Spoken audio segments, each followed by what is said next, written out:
Comment envoyer automatiquement un email à plusieurs destinataires et y joindre une feuille de calcul en tant que pièce jointe? Bonjour à tous, alexexcelformation.fr, et si vous vous rappelez bien, il y a plusieurs semaines, nous avons déjà eu l'occasion de découvrir la méthode qui permet d'envoyer simplement un email en un seul clic en utilisant une petite macro-commande en VBA. Aujourd'hui, je vous propose d'aller un petit peu plus loin en ajoutant des fonctionnalités supplémentaires à la macro que nous avions alors mise en place, comme par exemple le fait d'insérer plusieurs destinataires qui vont pouvoir recevoir cet email, ou encore comment joindre un classeur directement en tant que pièce jointe. Alors vous trouverez très régulièrement de nouvelles vidéos sur la chaîne, alors pensez à vous abonner et surtout à activer la clochette de notification afin d'être sûr de ne manquer aucune astuce et de devenir rapidement un pro d'Excel.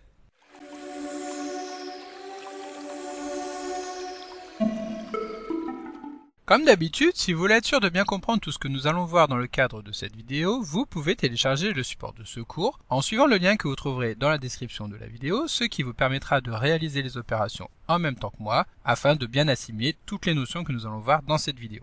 Alors si vous vous souvenez bien, dans la partie précédente de ce tutoriel dédié à l'envoi de mails en VBA, nous avions déjà eu l'occasion de découvrir comment faire pour envoyer simplement un email en cliquant sur un simple bouton, lequel va alors appeler une macro-commande développée en VBA. Avant de découvrir comment améliorer cette macro-commande, je vous propose de revenir rapidement sur ce que nous avons déjà mis en place dans le tutoriel précédent. Alors bien entendu, comme vous pouvez vous en douter, nous allons passer très rapidement sur ce que nous avons déjà mis en place, le but de cette vidéo n'étant pas de répéter ce que nous avons déjà vu, mais si vous souhaitez en savoir davantage, je vous invite à cliquer sur le lien présent dans la description de la vidéo pour accéder directement à la première partie. Alors pour rappel, dans cette première vidéo, nous étions partis de la feuille de calcul que nous avons actuellement à l'écran, dans lequel nous retrouvons un petit tableau de recherche de taux de rentabilité d'une machine-outil. Ce petit tableau ne servant que d'exemple pour montrer comment faire pour envoyer la sélection par email. En effet, l'objectif était alors de mettre en place une commande qui permet d'envoyer simplement le contenu de la sélection en appuyant sur un bouton unique. Nous retrouvons le bouton ici avec le titre envoyer la sélection par mail, et si nous souhaitons accéder directement à la macro que nous avons affectée à ce bouton, il suffit d'effectuer un clic droit sur celui-ci, de choisir affecter une commande.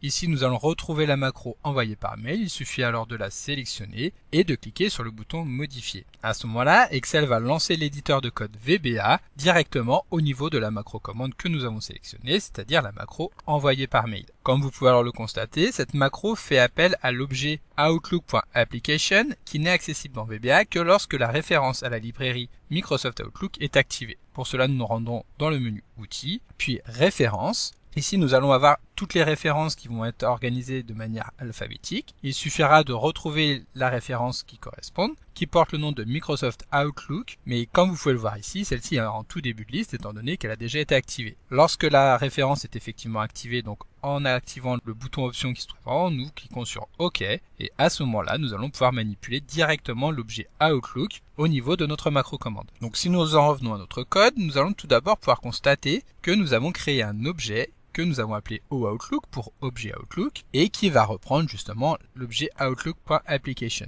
Ensuite, nous avons un second objet que nous avons appelé cette fois-ci OMail, donc pour objet mail, qui va nous permettre d'insérer un nouvel email directement dans l'application Outlook. Les lignes suivantes que nous allons retrouver ici au niveau du with jusqu'à le end with vont nous permettre de paramétrer le mail. Nous pouvons ainsi voir que le destinataire du mail est l'adresse monmail@monmail.com, donc qui est donc une adresse fictive, que l'objet de ce mail est extrait de la feuille suivi du nom de la feuille. Et enfin, pour que les cellules sélectionnées soient insérées directement en tant que contenu du mail, nous allons utiliser un copier-coller un petit peu particulier qui va en effet être manipulé au sein d'un objet Word qui est intégré directement dans l'objet Outlook. Ensuite, nous retrouvons ici la ligne Display qui va permettre d'afficher le mail depuis Outlook directement à l'écran, ce qui permettra éventuellement de pouvoir le modifier avant de l'envoyer. Si nous souhaitons l'envoyer directement, il suffit tout simplement de remplacer cette commande Display par la commande Send. Voilà, donc maintenant voyons comment partir de ce travail pour automatiser l'envoi du mail, non plus à un seul utilisateur comme nous l'avons ici, donc nous avons vu ici qu'il s'agissait de l'adresse monmail@monmail.com,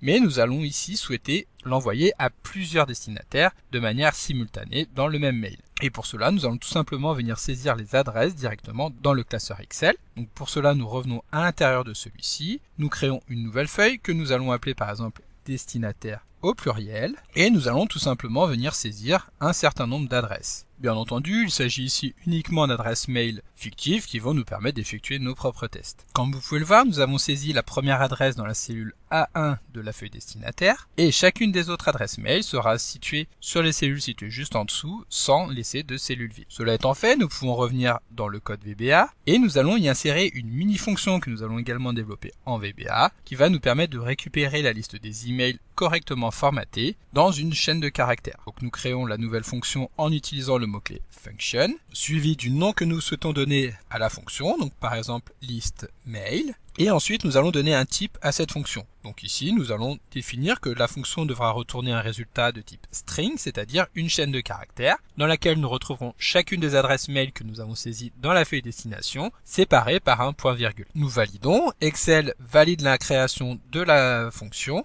et insère tout à la fin le endFunction, ce qui signifie que lorsque nous allons lancer la fonction listMail, Excel lancera automatiquement toutes les commandes que nous allons saisir entre ces deux lignes. Et pour commencer, nous allons y déclarer deux variables. Tout d'abord, une variable que nous allons appeler R, donc dim R, et que nous allons typer en tant que range, c'est-à-dire en tant que cellule ou plage de cellules. Cette variable R va nous permettre de passer en revue toutes les cellules dans lesquelles se trouvent les adresses mail, comme nous les avons saisies juste avant. Nous allons également créer une seconde variable que cette fois-ci nous allons appeler list, qui va nous permettre de créer la chaîne de caractères dans laquelle vont se retrouver toutes les adresses. Étant donné qu'il s'agit d'une chaîne de caractères, nous allons bien entendu la typer en tant que string. À présent, nous allons pouvoir affecter à la variable R que nous venons de créer ici, la cellule A1 de la feuille destinataire. Donc cette R est égale à sheets destinataire point et ici la cellule A1, étant donné qu'il s'agit de la première cellule dans laquelle se trouve la première adresse mail. Ensuite, lorsque nous avons récupéré cette cellule, nous allons pouvoir insérer la valeur de celle-ci directement dans la variable list. Et donc ici, pour récupérer la valeur de la cellule R, nous pourrions utiliser la propriété value, sauf que comme vous le savez, si vous avez suivi la formation dédiée à l'apprentissage de VBA, la propriété value est la propriété par défaut de l'objet range, ce qui signifie que nous saisissions ou non le point value ou pas, le résultat sera identique. Nous allons gagner du temps en utilisant cette propriété par défaut. Ensuite, lorsque nous avons inséré dans la variable list la valeur de la cellule R, nous allons pouvoir passer tout simplement à la cellule située juste en dessous, en utilisant pour cela la méthode offset. Donc cette R est égale à r.offset, offset qui permet d'effectuer un décalage de cellules d'un nombre de lignes et de colonnes que nous allons préciser, c'est-à-dire un décalage d'une ligne vers le bas et de 0 colonne, nous voulons rester toujours sur la même colonne. À partir de maintenant, nous allons pouvoir mettre en place une boucle while qui va nous permettre de répéter la même opération tant que la cellule stockée dans la variable R aura un résultat qui ne sera pas nul. Donc pour créer cette boucle while, nous utilisons le mot-clé doWhile, puis la condition que nous voulons mettre en place. Comme nous l'avons vu, nous allons vouloir répéter cette boucle tant que la valeur de R est différente de rien du tout. Ensuite, nous allons mettre en place les lignes que nous voulons mettre dans notre boucle. Donc nous allons vouloir tout d'abord récupérer la valeur de la cellule R au sein de notre chaîne de caractères. Donc list est égale à la propre valeur de celle-ci, à laquelle nous allons ajouter tout d'abord un point virgule afin de séparer les adresses mail, puis nous allons rajouter la valeur de R. Comme vous pouvez le voir, pour ajouter plusieurs textes les uns à la suite des autres au sein d'une chaîne de caractères, nous utilisons l'esperluette qui est le symbole et commercial. Lorsque nous avons récupéré la valeur de R, nous pouvons tout simplement passer à la ligne située juste en dessous en utilisant la ligne que nous avons ici, donc que nous allons tout simplement copier-coller pour gagner du temps, donc en la sélectionnant, en appuyant sur CTRL-C, puis après avoir placé le curseur à l'endroit de destination, nous appuyons sur CTRL-V. Lorsque nous avons terminé de saisir les deux lignes de notre boucle, nous allons pouvoir terminer celle-ci en utilisant le mot-clé loop. Lorsque la boucle arrive sur une cellule vide, celle-ci va donc s'arrêter, et nous pouvons alors retourner à la fonction listMail, la chaîne de caractères enregistrée dans la variable list. Donc listMail est égal à list. Lorsque nous avons terminé de saisir notre fonction listMail, il ne reste plus qu'à insérer le résultat de celle-ci directement dans notre macro envoyé par mail à la place de l'adresse mail que nous avions ici. Donc le .to va être égal à la valeur retournée par la fonction listMail. Pour pouvoir tester le résultat, nous revenons dans la feuille de calcul, directement au niveau de la feuille excelformation.fr, nous sélectionnons les données de notre feuille de calcul et nous cliquons sur le bouton envoyer la sélection par mail. Ici Excel va mouliner un petit peu et va nous créer le mail tel que nous lui avons demandé. Comme vous pouvez le voir, chacune des adresses mail va être entrée dans le champ A, les uns à la suite des autres, séparés par un point virgule. Il suffit de laisser un petit peu de temps à Outlook pour réfléchir et pour valider la bonne création de chacune des adresses mail comme nous pouvons le voir à présent. Maintenant, découvrons une autre méthode qui va cette fois-ci nous permettre de joindre tout le classeur dans son intégralité en tant que pièce jointe du mail. Pour cela, nous allons commencer par dupliquer le bouton déjà inséré dans la feuille de calcul. Donc pour cela, il suffit tout simplement de cliquer sur celui-ci en maintenant la touche CTRL du clavier enfoncé, ce qui permet de sélectionner le bouton dans son intégralité et d'appuyer sur CTRL D. De cette manière, une copie exacte du bouton a été créée, que nous allons pouvoir déplacer, modifier.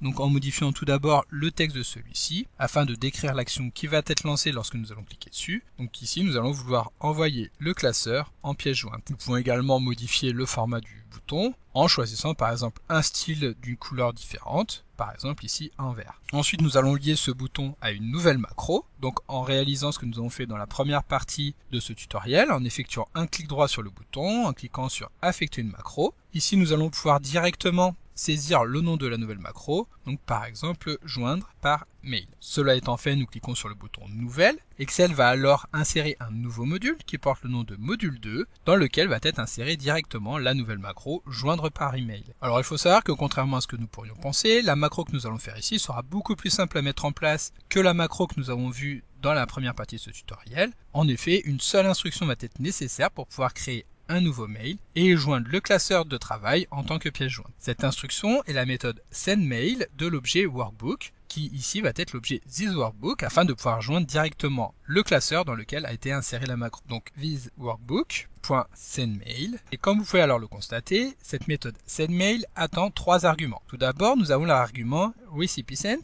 qui est l'adresse mail à laquelle nous souhaitons envoyer le mail. Ici, nous allons faire comme d'habitude, insérer une adresse mail. Donc monmail@monmail.com. Donc il faut savoir que ici, si nous saisissons une seule adresse mail, il suffit de la saisir entre guillemets comme nous le faisons ici. Mais si nous souhaitons envoyer le mail à plusieurs destinataires, il faudrait alors créer un array. Nous ne pouvons pas faire comme nous l'avons fait juste avant, une chaîne de caractères dans laquelle chacune des adresses mail serait séparée par un point virgule. Donc ici, nous allons par exemple créer un array avec les différentes adresses mail, donc mon mail, son mail@monmail.com, etc. Ensuite, le second argument est l'argument subject. Il s'agit ici de l'objet du mail. Donc, par exemple, ici, nous allons créer un mail qui va porter le nom de voici le classeur. Et ensuite, nous allons tout simplement insérer le nom du classeur que nous allons retrouver en tant que propriété de thisWorkbook.name. Le troisième argument est l'argument qui permet de spécifier si nous souhaitons joindre à notre mail un accusé de réception. Donc ici ce n'est pas le cas, nous laissons la propriété par défaut, c'est-à-dire false. Ensuite nous validons et c'est tout, le mail va être généré lorsque nous allons lancer la macro. Pour cela nous revenons directement dans la feuille de calcul, nous cliquons sur le nouveau bouton et comme vous allez pouvoir le constater, Excel va nous afficher un message qui va nous demander la confirmation de l'expédition de l'email. En effet, contrairement à la méthode précédente, le mail sera ici directement expédié sans que nous ne puissions effectuer de contrôle. Il est donc important de bien valider que le contenu de notre mail est bien correct avant de l'envoyer. Lorsque nous sommes certains de vouloir envoyer le mail, nous pouvons évidemment cliquer sur le bouton accepter pour lancer le mail. En revanche, si nous cliquons sur refuser, alors cela va générer directement une erreur au sein de notre macro, donc il faudra éventuellement intercepter pour éviter qu'un message ne soit affiché. Pour cela, nous revenons dans la macro et nous insérons tout simplement un on error resume next qui permet de passer outre l'erreur et de continuer comme si celle-ci n'était jamais arrivée. Pour en revenir dans notre feuille de calcul, lancer la génération de l'email, attendre que le petit délai nécessaire à la validation soit terminé et cliquer sur refuser. Comme vous pouvez le voir, à ce moment-là, il ne se passe plus rien. Et donc maintenant, nous pouvons tester en validant. Donc encore une fois, il faut attendre que le délai nécessaire à la validation soit écoulé, puis nous pouvons cliquer sur accepter. À ce moment-là, Excel va alors générer automatiquement l'email et l'envoyer directement sans nous demander de confirmation. Bien entendu, nous pouvons retrouver le mail dans la boîte d'envoi. Et donc si nous ouvrons le mail, nous pouvons effectivement voir que les deux adresses mail ont été insérées dans le champ A et que la pièce jointe a été annexée directement à cet email. Donc comme d'habitude, vous pouvez télécharger le support de secours en suivant le lien que vous trouverez dans la description de la vidéo. Si la vidéo vous a plu, n'oubliez pas de la liker et de la partager à vos collègues et amis sur l'ensemble de vos réseaux sociaux. Et vous pouvez également me laisser vos impressions dans l'espace des commentaires, je lirai chacun d'entre eux et y répondrai avec plaisir. Évidemment, si ce n'est pas encore fait, abonnez-vous à la chaîne pour ne manquer aucune astuce. C'est également très important pour m'aider à gagner en visibilité afin de pouvoir développer la chaîne et continuer de vous proposer des tas de nouvelles vidéos. Merci d'avoir suivi cette vidéo et à très bientôt pour un prochain tuto.